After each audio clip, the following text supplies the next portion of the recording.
This is the process shot. I'm Michael, I'm stuck in a haunted movie theater, and I've seen I Married a Strange Person, an animated comedy from Bill Plympton released back in 1997. It's about newlyweds Grant and Carrie, whose honeymoon period is met with difficulty when they discover that Grant has a strange set of reality-bending powers, which not only threatens their safety, but their marriage as well. And when those powers are shared on a talk show, he becomes the target of others who wish to have those powers for their own, including a military general and a television executive. The most immediate element of the film that separates it from the rest is its animation style. It's very sketchy and jerky, with a low amount of original frames and a lot of repeated frames throughout scenes.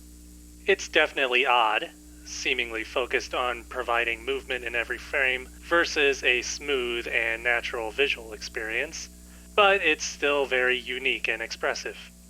There's also a great emphasis on illustrating the impossible to showcase this animation style, bringing inanimate objects to life, or, if Grant has their way with them, larger than life. It's all unusual, especially if you've only been used to traditional animation, but it still plays out well to highlight the surreal nature of the story. As for the story, it's a rather original take on what could be classified as a standard romantic comedy, with some sci-fi elements. Its surrealism is treated straight for the most part, or at least with a sense of lightheartedness.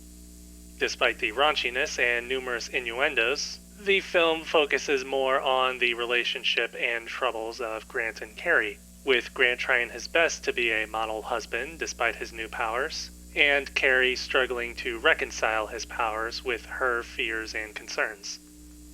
There are even a number of folksy romantic ballads peppered throughout the film, though they're treated with tongue-in-cheek and the same sense of raunchiness. It's an element that adds to the film's surreal and comedic tone, telling a relatively normal story straight, while everything around our characters seems to be defying all common sense.